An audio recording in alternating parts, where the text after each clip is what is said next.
Hello, ladies and gentlemen, and welcome to HCS Pro Talk, your weekly Halo esports podcast. This is episode 61 for the week of February 26th, 2019. My name is Josh, aka JK Fire, and today I am joined by a man who I felt like I haven't seen in a century, but realistically it's just been a few days. Will, aka I am Mr. Mayhem. Will, how are you on this, I'm going to say frigid Monday afternoon? Doing good now. It was definitely cold going to work this morning. Driving in my car, I had my jacket over my hands holding onto the steering wheel because it was that cold. Feeling. Yeah. Ugh. But yeah, I'm doing fine. Work went by pretty quick. Got a lot done today, so that's good. How are you doing? We'll get to it. I'm great, but I'm tired as fuck, but we'll get to it. Get used to that. Yeah, I know. We'll get to why. But yeah. Should we talk about what's going to be coming up on the show, Will? Sure. Let's do it. So, spoiler alert, I became a dad. We have Halo Outpost Discovery information to talk about. We have tournament recaps galore. There are a lot of them. And we also have our topic of the show this week, which is the competitive merit within games. But before any of that, Will, I'm not even going to say that. Welcome to an introduction of a topic that's never going to remain a topic again, but I'm going to say it anyway. Welcome to Sports Talk. Oh boy. Will, I saw your tweet about, about the Wild. The Wild? Yeah, about the NHL draft, the NHL trade deadline, yep. Right? Give me the, what's going on in the world of hockey, Will? Okay, so today, or the day before this airs on Monday, yes, is the National Hockey League, the NHL trade deadline. It's the last day teams can trade players before they make their push for the playoffs. Earlier this, so I guess prior week, we traded Charlie Coyle for, and when I say we, I mean the Minnesota Wild, because we're from Minnesota. So the Minnesota Wild. It was just you, Will. You traded him. I'm part of that organ now. Yep, you're the owner of the Minnesota Wild officially right now. So the Minnesota Wild traded Charlie Coyle for Ryan Donato. Charlie Coyle, more established, a little bit older player. Ryan Donato, younger, hasn't proven himself, so to speak. Before that, we traded Nino Niederreiter.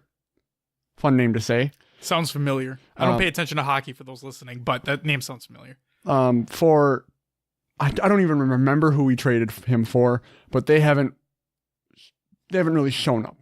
Niederreiter's been killing it in Carolina. So fans were angry about the Niederreiter trade, right? He's doing better on a different team? Yeah. And that he was like one of our top prospects for a long time. So was he doing well while on our team? No. Yep. Can you blame them then? So Go ahead. Right. So then we moved to Charlie Coyle getting traded for Ryan Donato. Yes. We'll say Charlie Coyle was a former first round draft pick for the Wild. So he's top-notch caliber player. Again, not currently performing to his expectations, traded for Ryan Donato. I said in my tweet that Donato has been a spark for the team. He's an offensive-minded player. He's shooting the puck. He won us the game in overtime yesterday. He's kind of proven his worth. Also, if you look at it, Ryan Donato and another one of our younger players, Jordan Greenway, played on the U.S. Olympic hockey team together. There's history and there's chemistry there. You get rid of a player that's not producing for someone who has potential to produce and bring chemistry to the team. Plus, we get younger. We open up salary cap. It's great. Seems like a win-win. So those both happened last week. Okay. Cut to this week. Today, trade deadline. Yes. Everyone's like wondering, what are the Wild going to do? Have we been known to like trade like well? You know, people like, right. They talk about in other sports, they draft well, coaches draft well, they don't. It's like the Minnesota curse, just like the Vikings. A player leaves and they do better somewhere else. Sure, right? Yeah. So Mikhail Granlund gets traded today. And who is he? He's one of the top point getters on our team. He's one of the good guys. Still? Yes. Oh, okay. So hopefully we got somebody good for him. Not really. So here's the thing. Uh-oh. People are upset that we didn't get more in the trade for Granlund. Okay. Where's Granlund going? He is going to the Sorry, I put you on the spot. Nashville Predators. Sorry, I just had to... Nashville Predators, got it. We got another... So we moved Granlund for another younger player. Okay. So again, we have to looking at Granlund's history.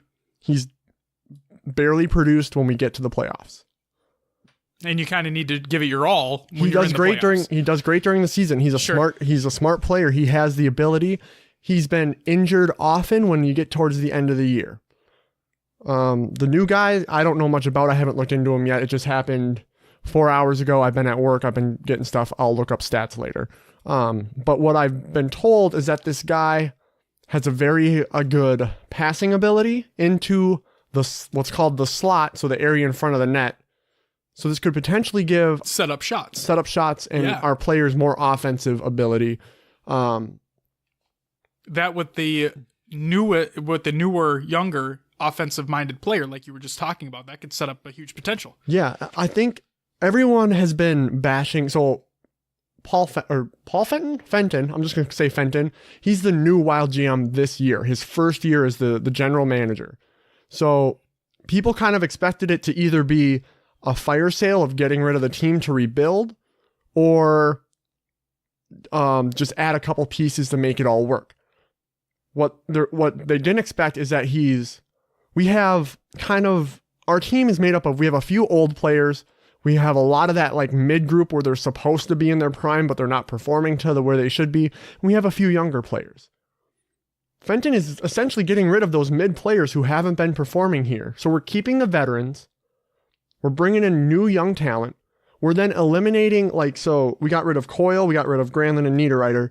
Those were all players who eventually we're going to need big contracts. So we're freeing up cap space to essentially, I think what he's trying to do is get this young talent in here for the rest of the year to get them to learn and produce. The veterans, they're going to be who they are. We know who they are. They're going to be here throughout. This is opening up cap space to potentially, in free agency next year, bring in a big name. Potentially Panarin. Big goal scorer, big name. It's what the Wild haven't had like a superstar in a long time. And I think that's what he's setting it up for, is to bring in someone big. So while everyone's like shitting on Fenton, being like, oh, this is worse, fire Fenton, he's getting rid of our talent that's been here for years, it's just wait it out. Just wait and see. He obviously has a plan. This may seem like a trade, which is a detriment now, but the fact that we freed up that cap space and don't have to pay Granlund anymore could mean that we can bring in a bigger player. People are just very focused on what's happening right now in the moment, and it's not, you got to look at the big picture when it comes to a team like that. You know what that kind of reminds me of? What's that? Since we just got done with the Super Bowl and whatnot not too long ago, it kind of reminds me of a Rams situation where you have Sean McVay, head coach in this scenario, but second year, right? Yeah. Basically has a few veteran players and then a lot of young guns. Sure. Right? They're going to have to worry about cap space next year. But for this year, it's like, yeah, we got great young players and they made it as far as they did. So I'm not saying we're going to go to the Stanley Cup or anything like that this year, but the potential is there to make big moves. Yeah. And I think that's what Fenton is setting us up to do. What people don't realize is Fenton used to be the GM of Nashville, the Nashville Predators, who we traded with today, right? He has some history there. So maybe he knows something about that player that we don't. Good. Also, Nashville Predators are consistently contending for the Cup these last few years. When we usually lose our first playoff game or something we're like that? usually we get bounced in the first round. Maybe maybe we make it to the second and get bounced. Right. So we usually make it there. It's just we don't make it far when we're in there. Yep. So what everyone looks at sports as like, oh, the Predators are doing great now. It took years to set that up. It just didn't happen overnight. And Fenton was there setting that all up for them. So I'm being optimistic about this, even though we're losing good players now. I feel like this is going to set us up better in the future. Yeah, what's to say those new younger players aren't going to be like that? Those great players down the road. Well, Donato showed it last night when he scored that overtime winner. He smartly used the defender in front of him to screen the goaltender, so the goaltender couldn't see the shot. He moved his stick slightly in to change the angle of the shot and just let it rip. And the Minnesota Wild have consistently struggled with players who they don't shoot the puck. They look for the perfect pass. They look for that wide opening. And there's not a shoot first mentality. It's pass it around and see who can get the best shot. Where maybe that's what Donato, like, he's in there shooting. He's getting the puck to the net and it's creating openings and chances. I think that's what Fenton's trying to do, is just build a better overall team. And, Niederreiter's doing great down in Carolina, and that's good for him. I'm happy for him. But the fact is that he wasn't producing here. So why keep someone that's not going to produce for you? And it's one of those things where, like, it's kind of a double-edged sword. It sucks to get rid of him, but what is he doing for you now? Exactly. And if he stays on that trend, he's just going to fall off the map. And you're still going to have to pay him, like you said. Yeah, so why the fuck deal with that?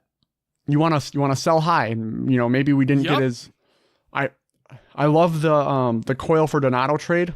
The Niederreiter trade sucks, but I think we got a player and a draft pick for Niederreiter. So again, more setting up the future. Exactly. I think that's where it's going on. What's going on here? I like it.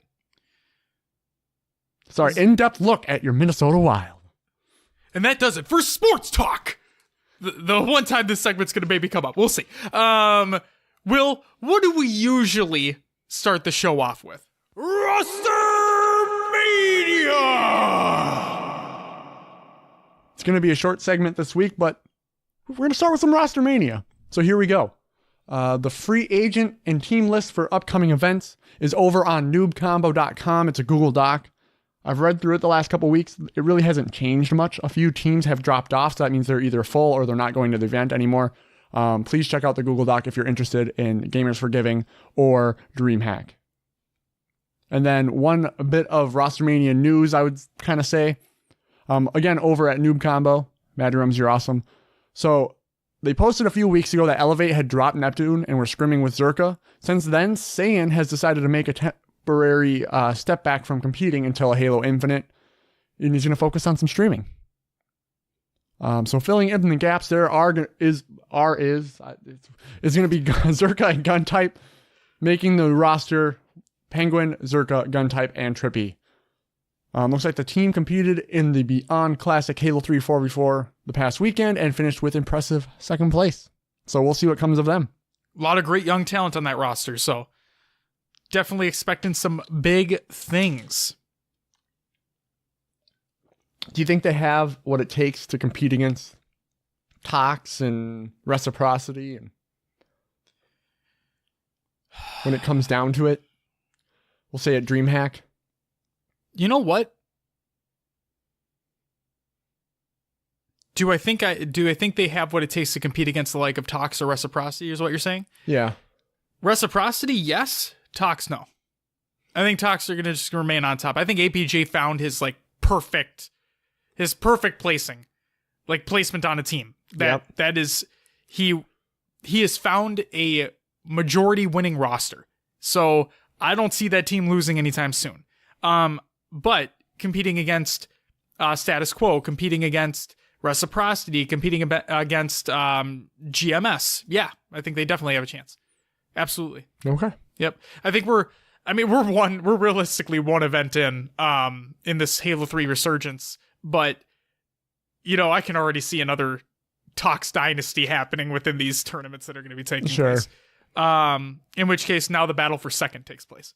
We'll see what happens with that. I want to see, Denial surprised a lot of people at the last event. I want to see if they're able to keep that kind of top tier mentality and gameplay coming. Well, it's what we say all the time is that we want teams to stick together, right?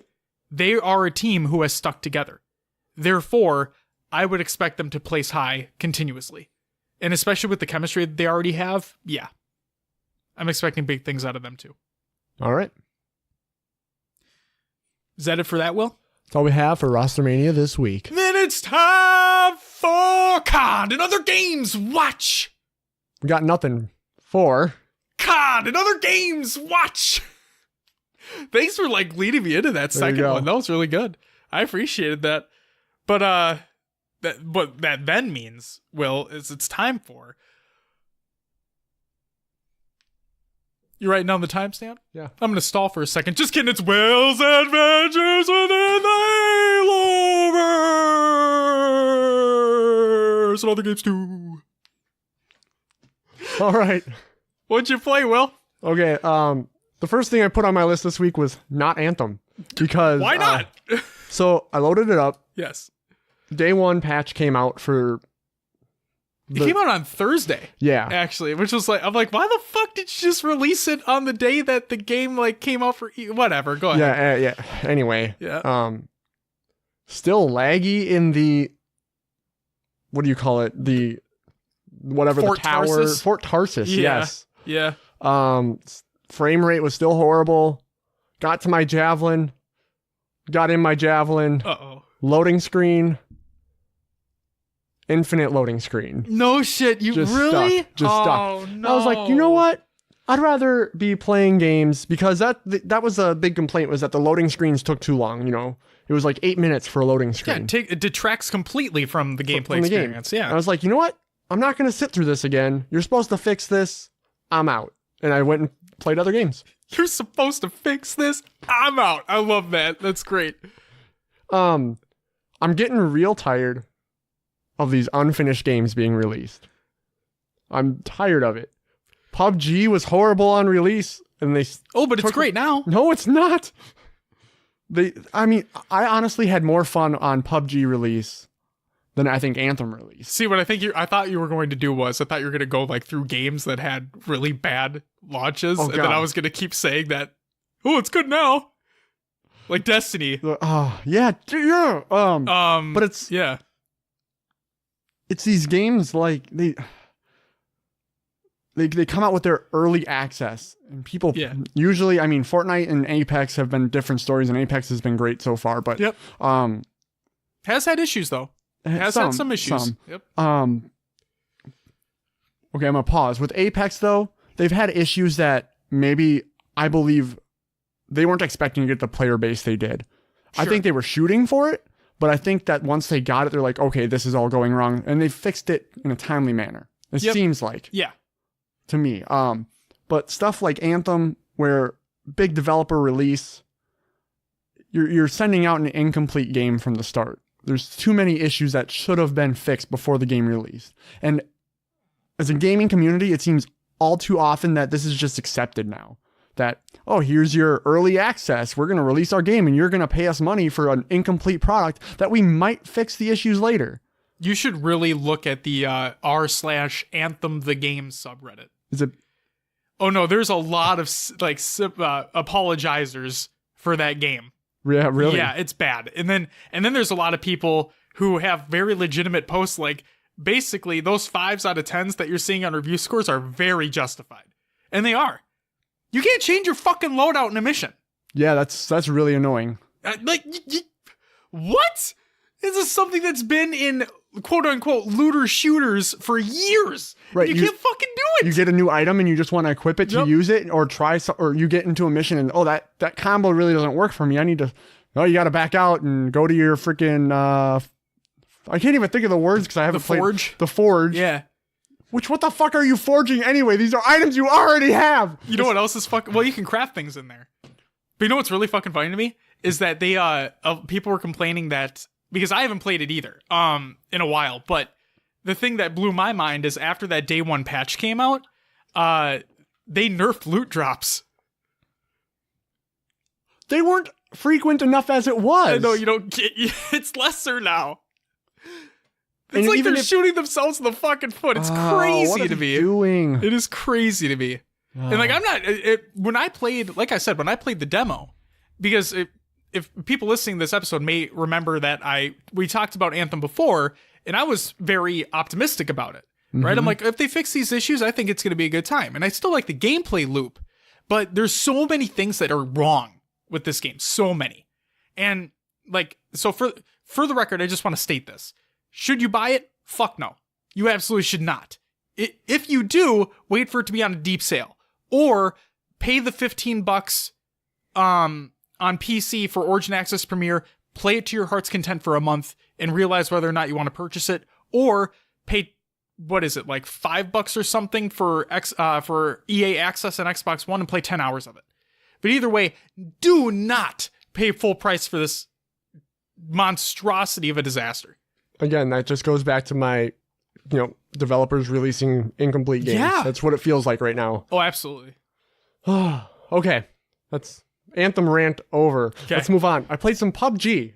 Again, I had a buddy who was on, Joey Garibay, as we know. You played on PS4 then, or PC No, again? I played on PC. Because he got his new one set up, right? Yep. Okay. So we played a few of the normal battle royale, right? And then we went and decided to join some custom games. Ooh, okay. So they have like Do they have a custom games browser in that game? They do. So we basically joined. One was like SMG starts, and you just drop into I think we call it POVA, but it's like the right side of the military base from the original map, and it's basically whoever gets the most kills in the time limit wins, and if you die, you just respawn again in the plane and drop back down. Is it so free for all?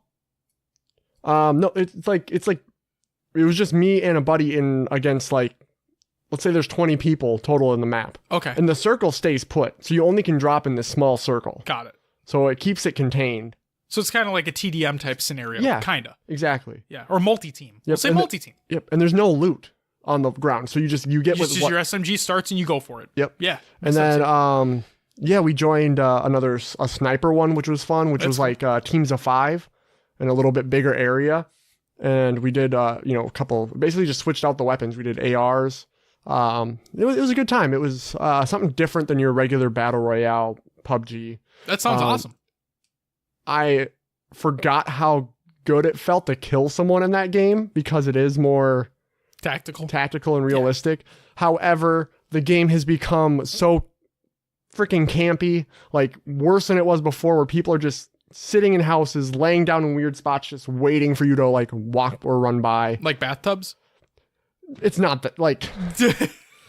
I mean, they're holding angles. I get it. That's kind of a tactical move. Yeah. But you want them to fight.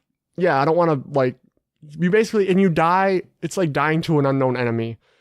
Like in Halo, someone gets the first shot on you, maybe you can like maneuver and get away and like, get the reversal, retaliate. Yeah. Teammate comes in and helps you. If someone gets you from the side in PUBG and they have a good shot, you're just done. There's like nothing you can do about it. Makes sense, yeah. So, no, but I enjoyed that in the custom games browser. I jumped into Halo 5, mainly because I was working on creating very rudimentary graphics for our 1v1 tournament, which is eventually going to happen. Yep. More details on that later on in the show. And then, yesterday I hopped on Sea of Thieves in the morning. It didn't get off until the evening. Yeah. Messaged one of our buddies, Dom, and he was like, because he messaged me to play Saturday night, but Sure. what happened was I left my PC on when I went out, and I didn't realize I left my PC on. Yeah. So I'm like, hey man, I saw you messaged me. If you want to play today, let me know. And he's like, yeah. And he hopped on right away. So we ended up playing for like 9 to 10 hours. That's awesome. We made about $100,000 in coin. We formed a 4-ship alliance. So everyone was just rolling around doing, we completed like 2 skull forts in like, what felt like 15 minutes, which is because awesome. With 4 fucking squads. Yeah. Right. And that's then awesome. There was 2 sloops. We were the originators of the alliance, which felt awesome. We rolled up on this other sloop and we're like, hey, we're friendly. Don't shoot. Like, do you guys want to form an alliance? And they're like, yeah, sure. They're pretty cool about it. And, normally you run into people and it's first sight, they shoot. But they were pretty cool dudes. And then we went to the skull fort and a brig rolls up. We're like, oh no, we're going to have to fight someone. And we're like, hey, you guys want to join our alliance? And then they joined. And we all just started doing the skull fort. While we were doing that first one, then the galleon rolled up, which is the 4-person ship. And one of their members hopped off to help us do the skull fort. And then they were off doing an Athena quest, which is like the biggest thing you could do. Big boy chess. I played, like I said, I played for 10 hours. I'm like, I got to get off. So it was down to just me, Dom, and that other galleon at the end. And I was like, Dom, I got to get off. Like, we've been going for so long. I'm tired. I'm beat. His buddy Nick jumped on that. He took my spot. Apparently it took that group like 6 to 7 hours to finish that Athena. So it's a good thing you got off. So Dom stayed on for the whole thing, and he texted me like at 11 something at night being like, they just finished it. I was like, holy crap, dude. Like, it took them that long. Yikes. Yeah. So I'm glad I didn't stay. I got weird vibes from this group too, because they rolled up to us doing the skull fort. They just joined our alliance. They had one person jump off, help us with the one skull fort, and then went back to the ship.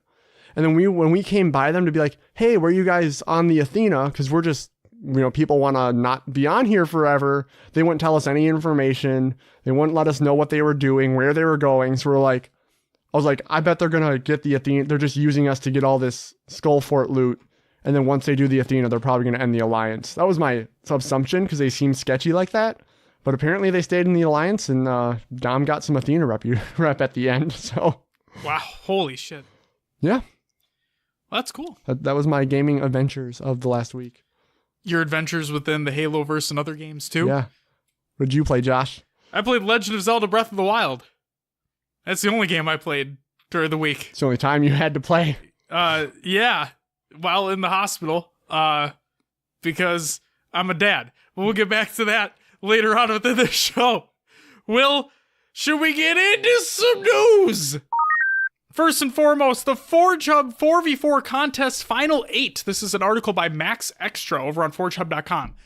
And I quote, "We are finally here after a tumultuous journey. The final 8 maps are for the 4v4 contest. Saturday, February 23rd at 10 p.m. Eastern Standard Time, we are doing the final judging, which means the final judging has already took place.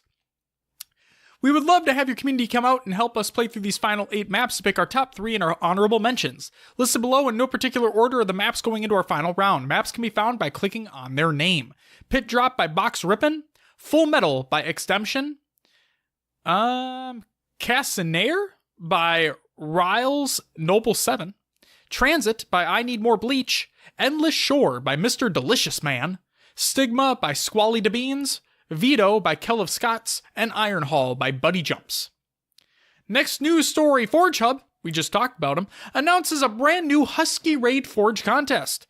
And I quote, "We're pleased to announce a Husky Raid Forge contest. Fiesta CTF is one of the most popular action sack game modes, and we're looking forward to seeing what the community creates for it. There is an article listed as well. You can go ahead and check that out. That includes all of the information that you're needing for your submissions if you guys are interested. Next up, Halo Finder has been released. And I quote, "Halo Finder is primarily intended to help players meet up in order to play competitive 2v2 LAN using Halo 1 NHE on original Xboxes. Add a new player to be listed on the map, receive emails through Halo Finder without exposing your address, and freely edit your profile using the link emailed to you after you verify your email." But what is Halo 1 NHE?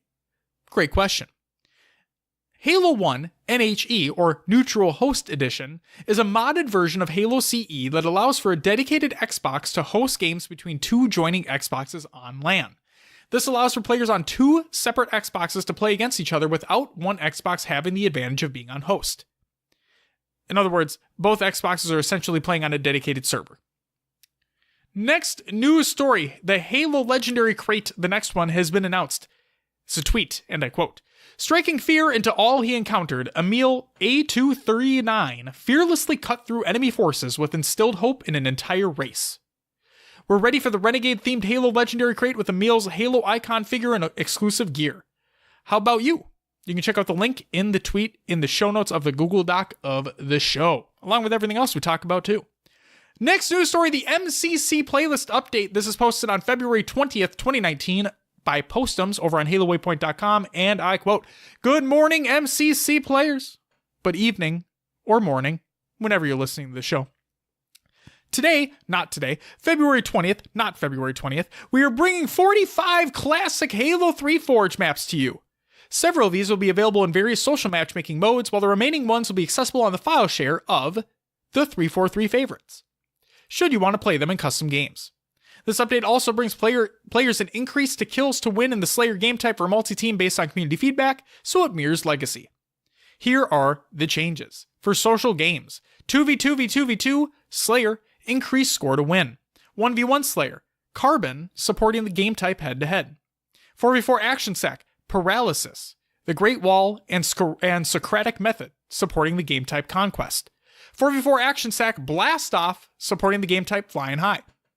8v8 Slayer and Flag and Bomb, Multicog, supporting the game types BTB Slayer and BTB Capture the Flag.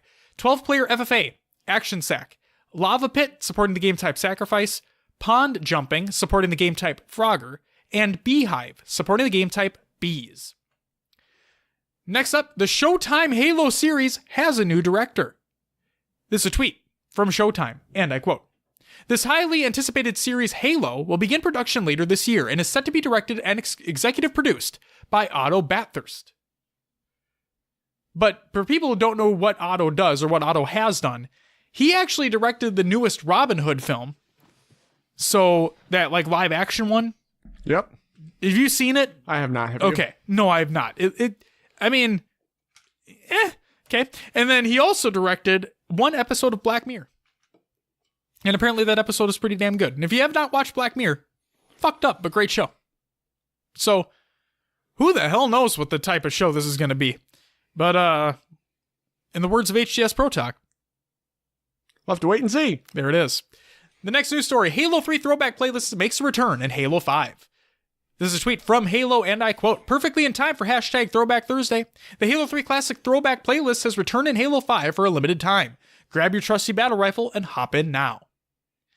Okay, now we have some Halo Outpost Discovery news. The name of this article is Discovery Dispatch from February 21st, 2019 by GrimBrother1 over on HaloWaypoint.com. And I quote, "Greetings. Welcome to the first in a series of updates discussing the development of the recently announced Halo Outpost Discovery, a traveling fan attraction that will let the whole family dive into the Halo universe in ways you haven't experienced before. Did you miss out on Halo Fest back in 2011 and regret it forever? Or maybe you did attend and have dedicated your life to the pursuit of time travel for the sole purpose of going back to re-experience it. Either way, Outpost Discovery is your way to make it right. For more detailed information on tickets and such, head over to HaloOutpostDiscovery.com or check out our handsomely penned announcement blog. A place in the universe. Now I know some of you are glad to know more about the what, but others are also extremely interested in the where. Not as in the physical event locations, Orlando, Philly, Chicago, Houston, Anaheim as a reminder, mind you, but more along the lines of how it fits within the Halo universe itself. Outpost Discovery straddles a very interesting line between real-world location and in-fiction entity. The Outpost actually is a canonical element of the Halo universe, well, its 26th century counterpart at least. In the days following the Covenant War, humanity launched an Outpost Discovery, an exploratory initiative meant to act both as an educational tool, as well as a mobile recruitment station aimed at inspiring and training the next generation of UNSC personnel. The primary goal of the Outpost is to protect humanity by arming them with knowledge of their own history, from their enemies and heroes to their triumphs and tribulations. Outpost Discovery travels across Earth, stopping in major population centers and inviting average citizens to explore the legacy of humanity's survival and experience the thrill of being part of the UNSC's first line of defense against whatever threats still lurk in the galaxy. If you're getting some Museum of Humanity vibes from any of this, that's not by accident.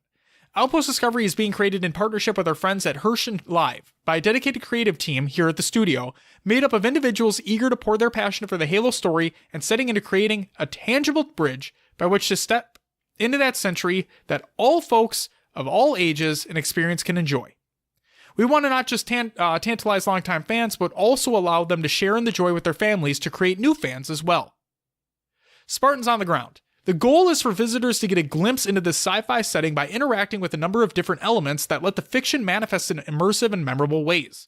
One such example is the opportunity to meet and interact with a couple of Spartans straight from the universe, one you may have already met, one you've yet to meet before today, and both you'll get to know better through Outpost exploits. As we get closer to the first open date, we'll actually start to shed a light on more of these details, both from a real-world experience perspective as well as an in-fiction one, letting you be a part of helping expand the Halo universe in some unique ways. Today, let's start by introducing you to a couple of our heroes. Spartan Owen. His codename is Owen B096. Primary military specialty, direct action. Secondary military specialty, reconnaissance and asset acquisition. He was born in Aramis, grade E5. Spartan Owen volunteered for the Spartan 3 program shortly after his homeworld was destroyed by the Covenant. An exceptional candidate, his tenacity and single-minded focus allowed him to grind his way through the punishing training and augmentation cycle to reach the top honors program. Detached from the rest of his Beta Company comrades for special assignment, he soon applied his lethal talents in the ultimately futile defense of Meridian and Scorched Earth, holding actions in the Sol system that will never be publicized or known to the wider UNSC. And then there's Spartan Hazel. Codename Hazel A302, with a primary specialty of direct action and a secondary specialty of intelligence collection. Birthplace is Alluvian, grade E5. An exceptional athlete and student even before recruitment, Hazel's innate physical capabilities were greatly enhanced by Spartan augmentations, and her scholarly abilities went bent towards learning the many arts of war. Her talents led to her assignment as an Oni headhunter, conducting direct action operations against Covenant leaders on occupied planets and destroying critical UNSC information that had fallen into enemy hands. If you want to get a head start on learning even more about the background of these Spartans, you can check out some of Owen's exploits within the pages of Halo Battleborn, a novel by Cassandra Rose Clark, detailing one of the aforementioned missions on Meridian. As for Hazel, you'll have to discover a few of those details yourself this summer at Outpost Discovery. More to come. As mentioned at the top of our chat, be on the lookout for more of these Discovery Dispatch featurettes, as each time we'll look to give you a closer look at new elements of the event, from fictional foundations to behind-the-scenes perspectives on bringing some of those elements to life in the real world. Hope you enjoyed this first foray, and hope to see you out at the Outpost itself later this summer. Head to HaloOutpostDiscovery.com and at Halo Outpost on Twitter for the latest official news, ticket information, and more on Halo Outpost Discovery Summer Experience. For all things Halo, stay tuned to Halo Waypoint and at Halo on Twitter. Lot to unpack there, Will. But it's looking interesting. Next news story. Recapping Renegade by... I'm going to let you say the name again. Unishek. There it is. Again, this is an article on HaloWaypoint.com. This is the community update, by the way. Like, they just renamed it, but like this is the weekly community update. Okay. Halo 5 Guardians! The Halo 5 Sustain team is currently working on building out a plan to show you what's slated for March. Once it's finalized, I'll be sure to share it in my next community update. But until then, here's what you should expect in the immediate future. February 21st, in other words, it's already passed, Halo 3 Classic Throwback has rotated in. On February 28th, Warzone Turbo returns for the weekend. And on March 5th, the Spring 2019 Arena season begins. But that's not all. We've also been having some conversations about what changes the Spring 2019 season will bring. While there shouldn't be anything too drastic, we're hoping some changes to doubles and a new Forge map additions to Free-for-All will help improve the overall ranked experience.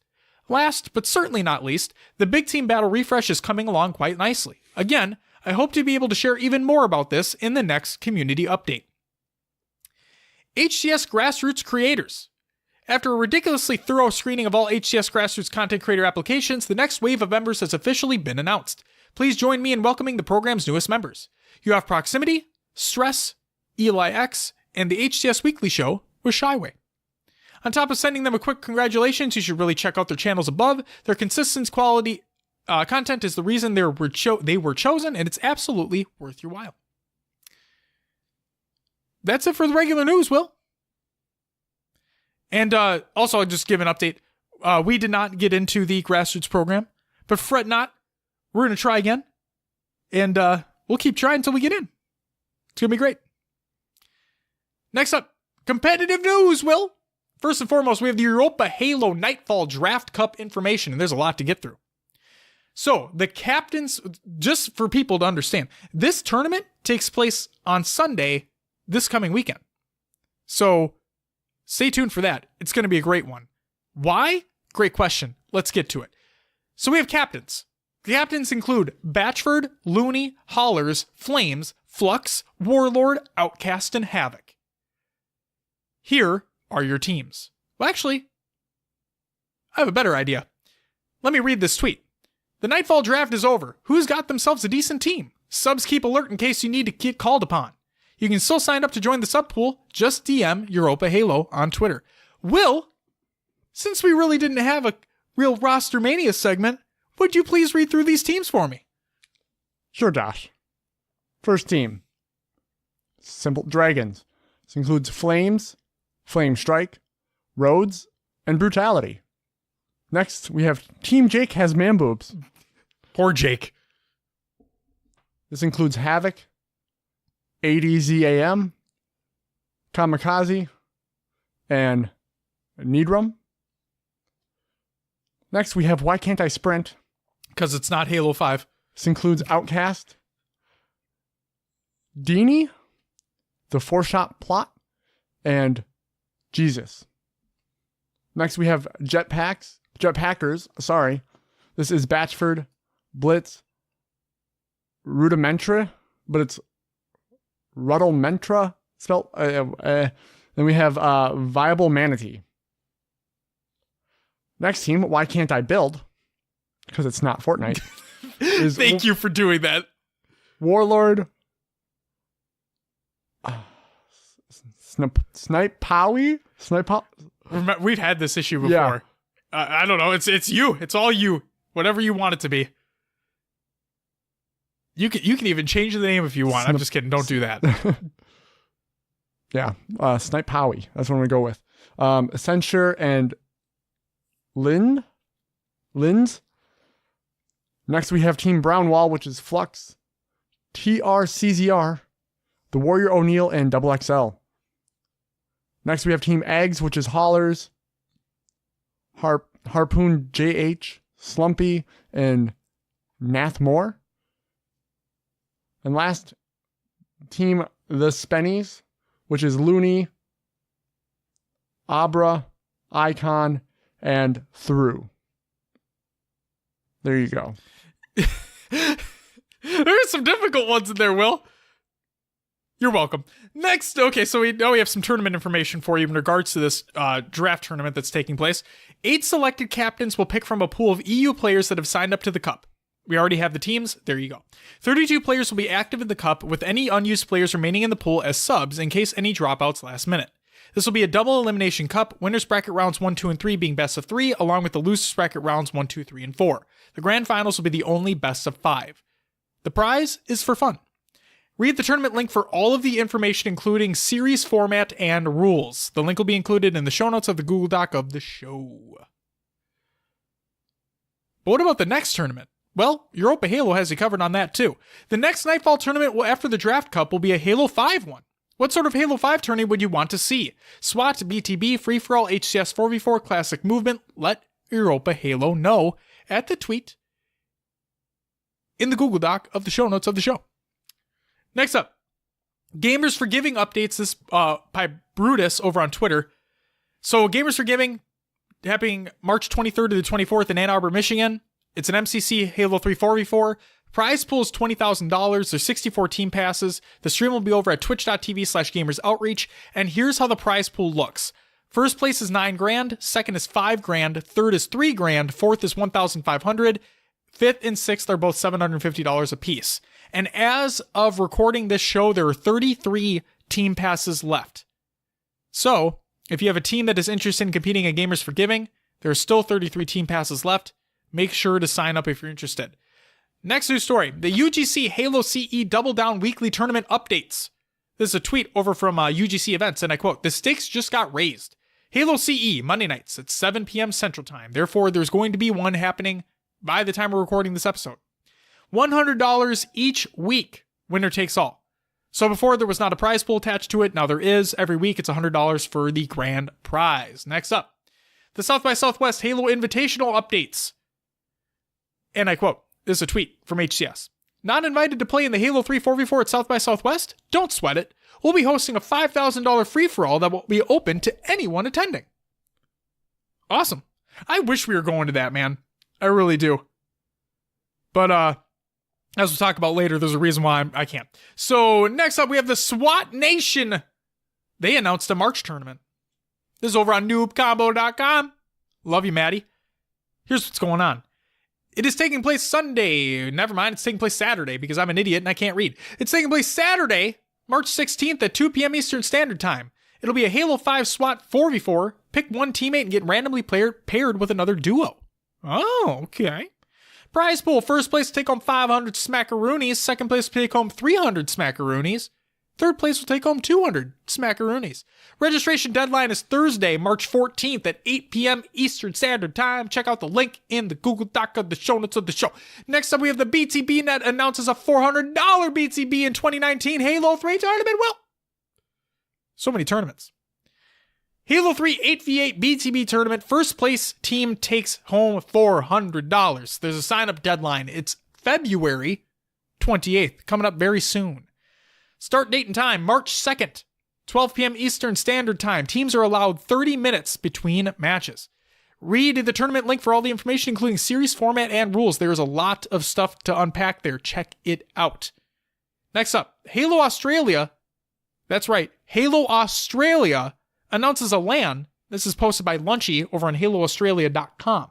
And I quote, "It's time to dust off those rusty battle rifles. Halo Australia is proud to announce its biggest official live event to be held on the 27th and 28th of April in Logan, QLD.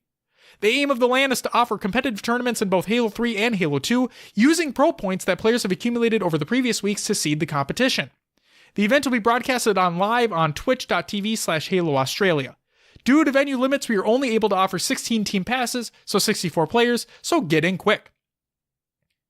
You heard them right. There are online seeding tournaments for this event. Here's what's going on with those. Tournaments will be held every fortnight at or on our website.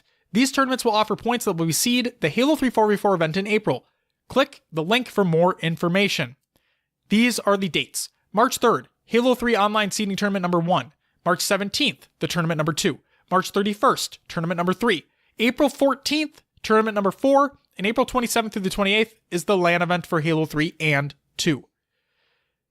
So, date and location, everything's included in the show notes, and here's what the prize pool looks like. Prize money will increase depending upon the number of players and teams that attend. Prize pool is subject to change. For the Halo 3 4v4, $1,400 is the prize pool in Australian. Halo 2 2v2, $250 currently Australian. That's awesome. I was so stoked when I saw that tweet go live. I'm like, yeah, it's so good to see things happening around the world. We had that Brazil Halo 5 free-for-all that took place. Now we got this going on. It's just incredible. Next up, speaking of tournaments, UGC announces a brand new tournament series. And I quote, "Welcome to the home of double shots and BXRs. Only the fittest will survive. Hashtag Sanctuary Cup." So there's a Halo 2 4v4 taking place every Sunday at 1 p.m. Central Time, so taking place for 5 weeks. It's a $100 prize each week. Winner takes all. Now, I couldn't find the direct information, but I wonder if it's literally like, no, it can't just be on, it's not just on Sanctuary, is it? That'd be kind of weird. Wouldn't it? Wouldn't it be kind of weird? A little bit. But why name it the Sanctuary Cup if it's not just going to be on Sanctuary? Who knows? We'll just have to wait and see. Next up, Heinz is officially on the 343 Halo Infinite Pro Team. This is a tweet by Richie Heinz himself, and I quote, "I am happy to announce that I have joined the pro team of 343 Industries for Halo Infinite. Halo has been a huge part of my life for over 15 years, and I'm very excited to work on the next installment of the franchise." Great pickup. Him working alongside Clutch, absolutely fantastic. Can't wait to see who the rest of that pro team is. I think there's a couple rumors circulating on people that have moved to Seattle. So again, to not overdo this tagline, we'll just have to wait and see. Next up. I think it's been overdone. You know what? Not to be outdone again, but Tox Gaming have actually teased something that's coming soon. There's a little video. Check it out. I don't know if it's just a hype video, but they got something happening. But we'll just have to wait and see. Next up, I might even use it again. The HCS Pro Talk, that's us. Halo 5 1v1 tournament has been postponed. I'm sorry. Something came up, as things kind of do every now and again. But this one was a big one. This was a big one. And again, we'll talk about it later on in the show because we have other stuff to talk about first. But more information to come at a later date. Will and I just need to talk about when we want to actually schedule it now, considering what took place. But the registration link is still open. Will, you said you changed the date for registration to close. What's that date? I pushed it all the way out to April 6th, I think. Cool. So we have this whole month to get a final date set, but I picked that date so it just wouldn't expire and the bracket would close on us. Perfect. So that perfectly works out. So if you are interested in playing in our Halo 5 1v1 tournament, again, the date is to be decided at this point, but the registration link is open. We'll include it in the show notes. Go check it out, sign up, and we may, depending upon what happens, we might increase the number of players, just depending if we get this planned out more. We may keep it at what we have it at, but just stay tuned for more information. Yeah, and I completely understand if people aren't going to join without a date being set. Yeah, it's difficult. It's difficult to say, yeah, I can play in a tournament whenever you guys choose. Right. People got life events going on, so right. we'll get a date nailed down and we'll lock it in. Yep, you'll hear. What do we want to put a deadline on this by next week? We'll get it all set. Sure. Okay, next Monday you'll know for sure. Bada bing, bada boom. And with that, Will, that does it for the news, which means it's time for some tournament recaps by Will, a.k.a. I am Mr. Mayhem. Thanks for that little tune there. Little jingle jangle. Sounded like you had fun with that one. It's all for you, man. All right, let's get into it. Tournament recaps. UGC Double Down Week 1 results. First place was Swell Fellas. This included Notorious and Naps. I like the names. Second place was Team Kansas Champs. This was H1 Doughboy and Bibleman. Third and fourth was Basement Jam, which included Hismend the Saw and Radic V. And looks like Bangarang, which included Halo Classic and Aftermath 321. That's a Skrillex song. Didn't know. Bangarang. Fifth through eighth was Who's Askin'. This included Ronix and Lego Crisis 5. Nobody's asking. Stink Meaner was... What a great name, Stink Meaner. Oh my god, yes. This team included Opthrice and Foster Child. That's a top 5 if I've ever seen one. Stink Meaner. I love that fucking name, dude. Wow. All right, next team is 51st Kill. This included Sizzle the Great and Bloodsire. And last but not least, Hit the Switch was Ghoulvia and Hipdropic?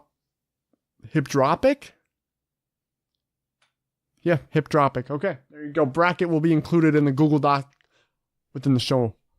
Shout out to Stink Meaner. Yeah, Josh loves the name. It's a great name. All right, UGC Winter Series Week 3 results. We have first place was Waste of a Seed. Second place was Next Up. Third was Thick Johns Only.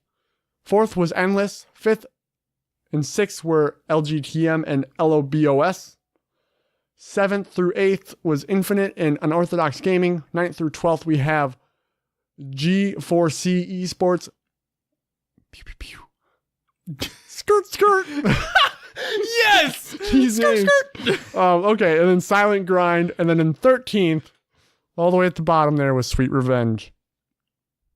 I got 2 sound effects out of Will. This is what a great day. What a great day. I never thought I'd ever hear you say skirt. Oh my god. We have Stink Meaner and skirt. Josh is loving the names today. Oh right. My god. Moving on to the Halo Wars 2 Anniversary Tournament results. First place was Almirante 99. Second was Diverse. Third was Smooth Tube 800. Fourth was Jeff Kills. Fifth and sixth we had That Boy Nathan and Carson Cameras. 7th through 8th was Exo Kaboom and Skarner. Bracket will be included within the show notes. Next up, SWAT Nation 2v2 Swatentine results. I was about to say Showdown results. I thought you were about to say Schwattentine results. I don't know why, but I wanted to say Showdown so bad. Showdown! Showdown, yeah. So SWAT Nation 2v2 Swatentine results. Here we go. First was 4-Min Convo, which was Falcated in Sabinator. $300 went to them. Second place was Yeehaw, which was Bound in Neptune. $200 to them. Third was Team Warning, Abrupt and Sucka. $100. Fourth was Yeet. Yeet! Hydrix and King Urban. Fifth and sixth was Prop Seed, which was Prospectful and Fabe Speed. And then Team Blank, which was Smoke Ya Dig and NSG Serial. 7th through 8th, we had Mo Bamba or Sicko Mode. This included NWK and Kennedy Snipe. And last team here was Why Am I One Shot? Doodle DHP and Batchford. All right. The AGLA weekly match results. Here we go. We're going to run through a bunch of points that Josh put on the Google Doc here. So, let's see if you understand what this means. Pork chop sandwiches win over Stat Patter United. Via forfeit. That's what FF stands for. Oh, via forfeit. Okay. Yes. So no score included there. Correct. Next we had We Respect Hose. With a Z. With the Z. They took the win over Our Lady Tuna. 5-4. SML8 All-Stars, which I didn't bring this up, but is it small, medium, large, 8 All-Stars? Because there's 8 on the team. Right? Oh, I have no idea. Anyway, I'm just going to call them All-Stars went up against Kazink. You mean All-Stars with Kazink? Oh, what? Plus Kazink. Oh, wow. There's another... mind blown right now. So many players on this team, Will. What the hell? So, All-Stars plus Kazink won via forfeit over Necrobonk. Next, We Respect Hose with a Z won 5-3 over Lumbridge White Knights. Collateral Damage won 5-2 over the All-Stars plus Kazink.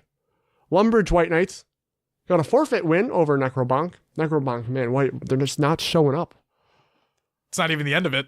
Team Ninja won over Pork Chop Sandwiches 5-1. Lumbridge White Knights won over TBD 5-2.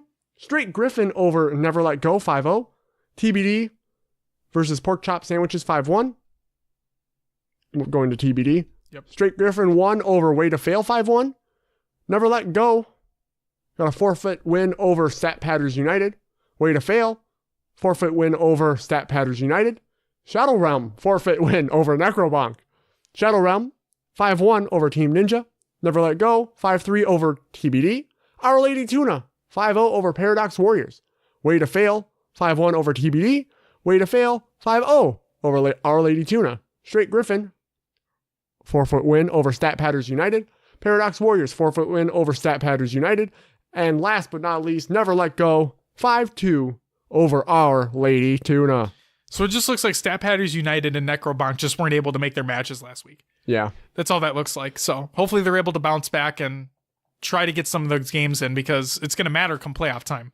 For sure, for sure. All right, next up, Halo Draft League playoff match results. We had first, Scars Esports go up against Spellbound Gaming. Again, rosters, Scars Esports, Collapse, Lava, Fireboy, and Furiously. Spellbound Gaming was Blues Who's, Nikolai, Old Master Lao, and QX. Game 1 was not able to get the information, so we don't know what happened, but Scars took the first game.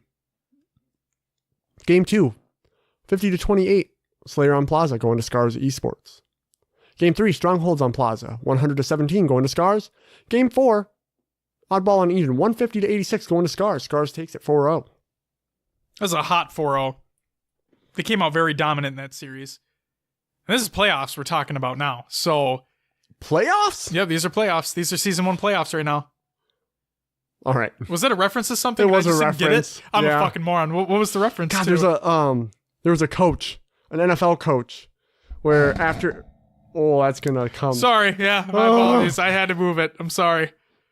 There was a NFL coach where after a game, reporter asked him about the team making the playoffs, and he just, playoffs? Like, it was, yeah, it's pretty well known. I'm surprised hey, I'm not very sportsy.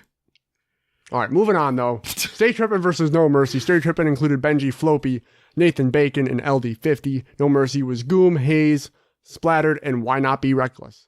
What up, why not? Game 1 was Capture the Flag on Fathom. 3-0 going to Stay Trippin'. Game 2 was Slayer on Coliseum.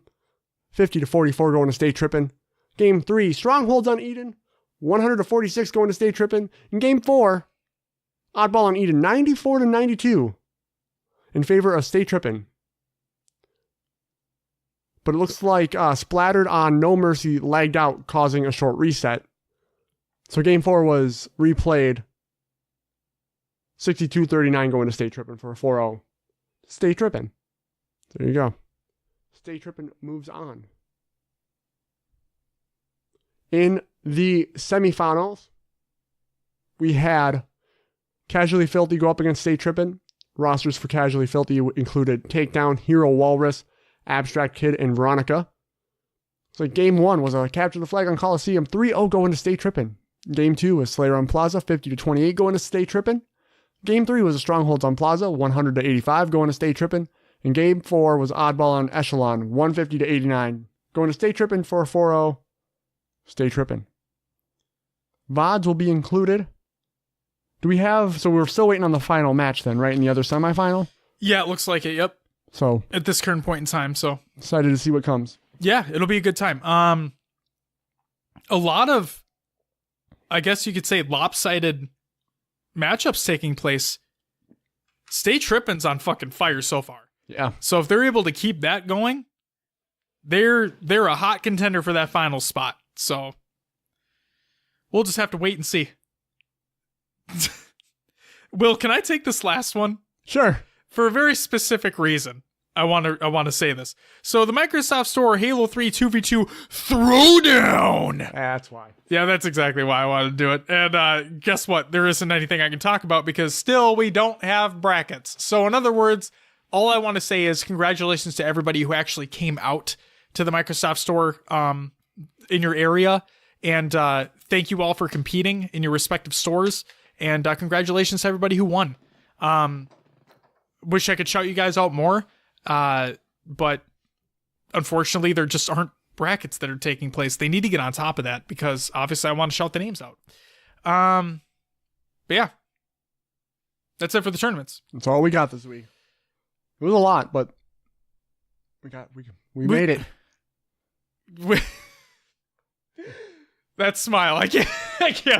Jesus Christ. Okay, so we have kind of 2 topics to talk about this week, Will. Are you ready for this? Yeah. So, yeah, at the beginning of the show, I said that I became a dad over the weekend. So that's right. My daughter was born Sunday morning at 1:52 a.m. And yes, I am very sleep deprived. But everybody's healthy. Everybody's doing well. Natana, the wife, is recovering very well. She was born via C-section. Linnea, my daughter. She was born via C-section. There were a lot of, my wife is a very high risk for preeclampsia. Not to get like too into it, but it's very serious. They obviously do a lot that they can to make things as easy as possible. With a person being at high risk for that. She did have it. It was a very big deal. There were a lot of things that happened over the span of 3 days leading up to Linnea's birth. And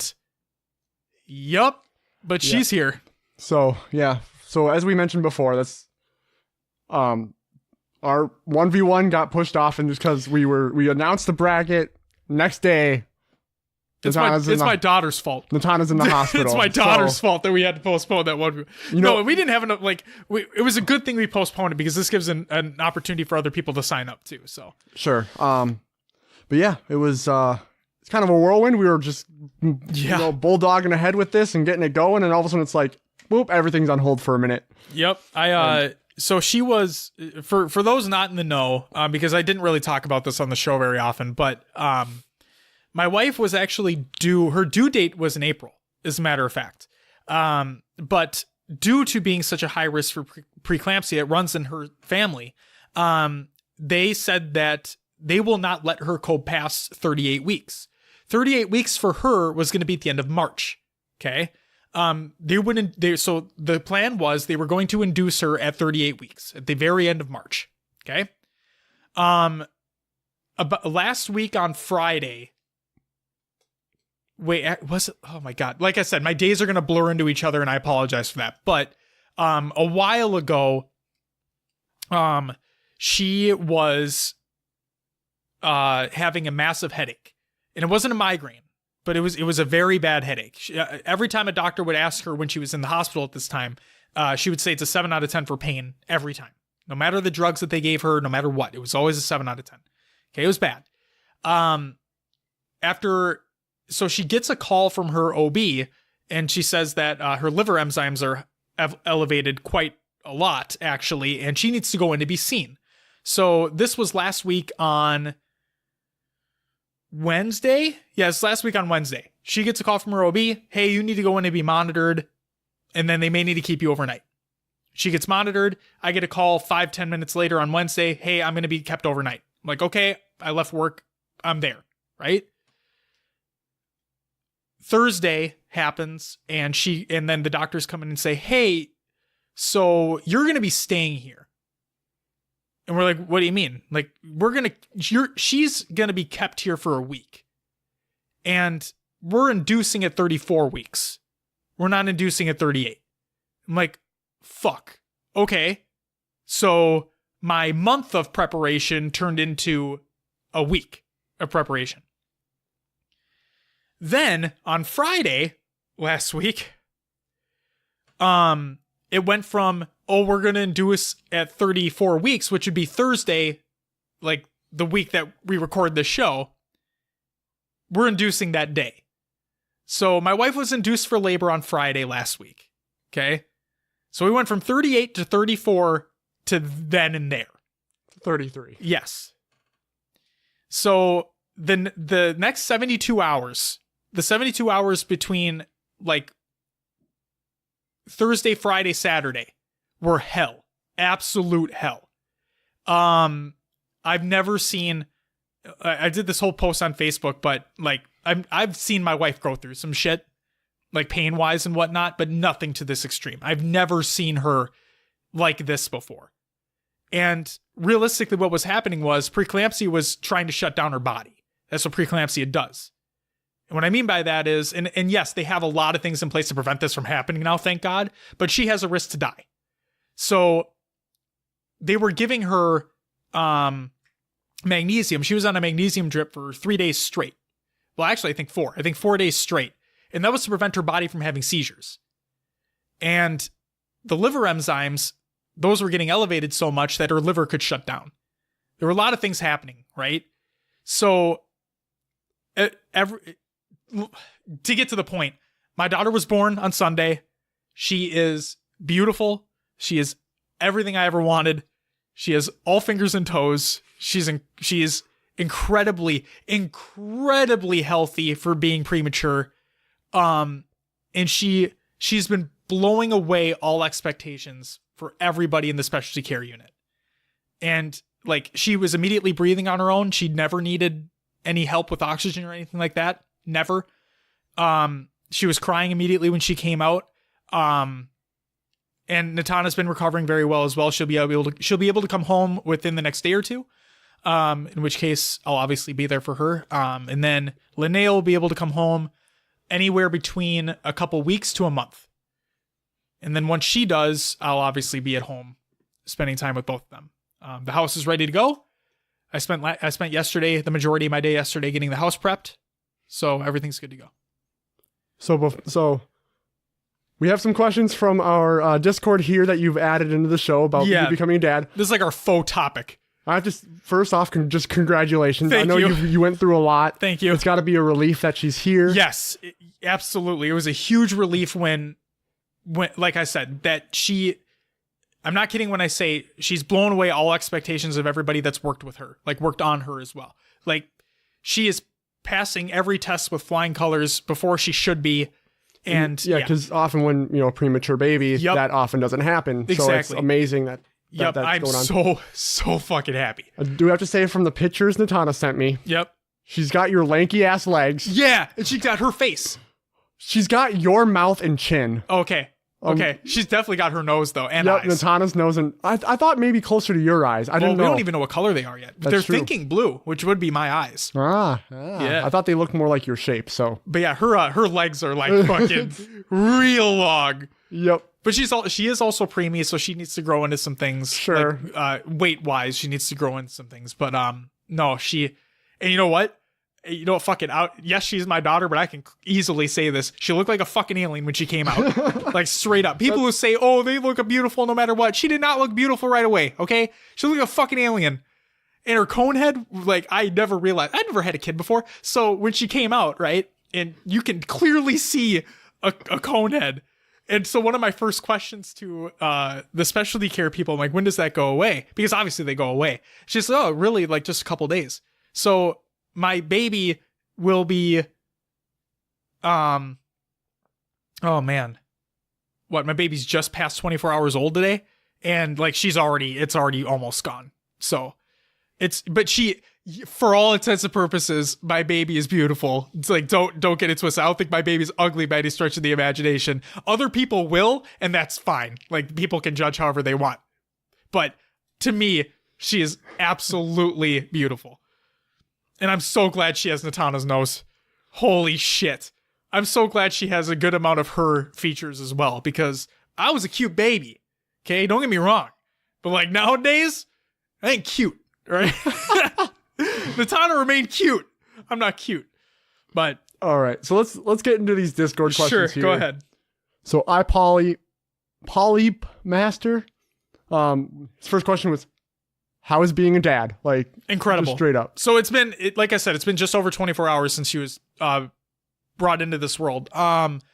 So like I said, very sleep deprived right now. I got some sleep last night.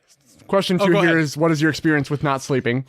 I try to keep moving because I know that the moment I don't, I'm going to crash. So that's what I'm trying to do. I'm trying to keep moving. So like I texted Will, I went home after having like some cuddle time with Linnea at the hospital. So I went home later today, to get more stuff done around the house because I still had some things I needed to get done. And like I was sitting at my desk and I texted Will, I'm like, hey, you let me know when you're ready to record. I'm going to go take a shower so I stay awake, because that's the only way it's going to happen is if I keep doing something, if I keep moving.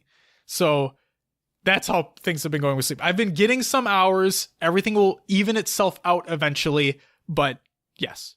Question 3, how much crap did you get from the wife for doing a podcast? It says with a 2-day-old, but technically just 24 hours. Nothing at all. Nothing at all. Okay. Nothing at all. We said that the show will go on no matter what. She fully respects that, and she knows that I'm there for them no matter what. So if I got a text message saying you need to be here, I would be there in a heartbeat. Question 4, when is the little one going to make her HCS Pro Talk debut? When she can say fuck. Or as Scud Puddle said in Discord, get shit on, Scud. I'm gonna predict that there's gonna be a time where we're gonna have to do a Discord call to get the show recorded. Oh, and she'll just be in the background? The background fucking wailing the whole time. But hey, that'll answer that question, wouldn't There you go. All right, on to Ogre's question. When is the Linnea gonna play Halo? Whenever she is ready to. I don't know. I'm not. So the thing that I've told myself with her, or with parenting in general, is that I'm never gonna force anything upon my kid. Right?